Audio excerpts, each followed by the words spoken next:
नमस्कार दोस्तों।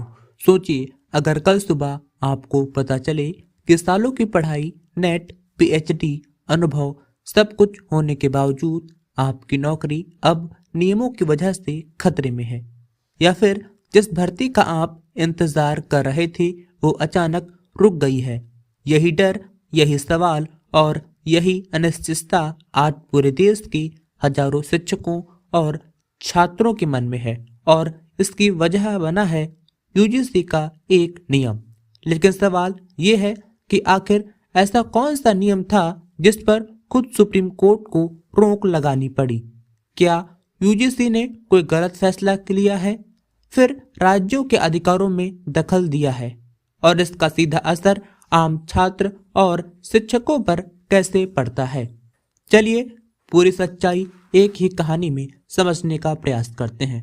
दोस्तों, यूजीसी यानी यूनिवर्सिटी ग्रांट्स कमीशन, जो देश की उच्च शिक्षा के लिए नियम बनाती है, उसने हाल ही में शिक्षकों की भर्ती और योग्यता से जुड़े नए नियम जारी किए।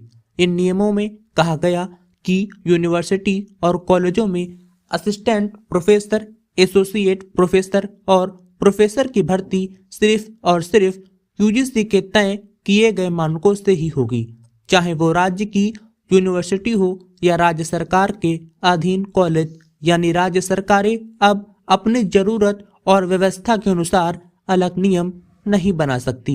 और यहीं से विवाद शुरू हुआ, क्योंकि भारत के संविधान में शिक्षा एक समवर्ती विषय है। मतलब शिक्षा पर नियम बनाने का अधिकार केंद्र और राज्य दोनों के पास है। लेकिन यूजीसी के इस नियम को कई राज्यों ने अपने अधिकारों पर सीधा हमला माना।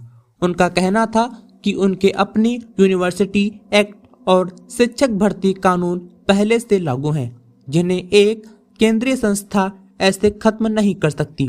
मामला जब सुप्रीम कोर्ट पहुंचा तो कोर्ट ने इस नियम को तुरंत लागू करने पर रोक लगा दी। कोर्ट का साफ कहना था कि यूजीसी न्यूनतम शैक्षणिक मानक तय कर सकती है, गुणवत्ता के लिए दिशा निर्देश दे सकती है, लेकिन राज्यों को पूरी तरह बांध देना और उनके बनाए कानूनों को नजरअंदाज करना संविधान की भावना के खिलाफ है। साथियों, कोर्ट ने यह भी माना कि अगर यह नियम अचानक लागू हो जाए तो हजारों शिक्षक अयोग्य घोषित हो सकते थे, कई भर्तियां रुक जाती और सबसे ज्यादा नुकसान छात्रों की पढ़ाई को होता। इसलिए सुप्रीम कोर्ट ने संतुलन बनाते हुए कहा कि अंतिम फैसला आने तक यह यूजीसी नियम लागू नहीं होगा और राज्य सरकारें फिलहाल अपनी पुरानी व्यवस्था के अनुसार भर्ती कर सकती हैं।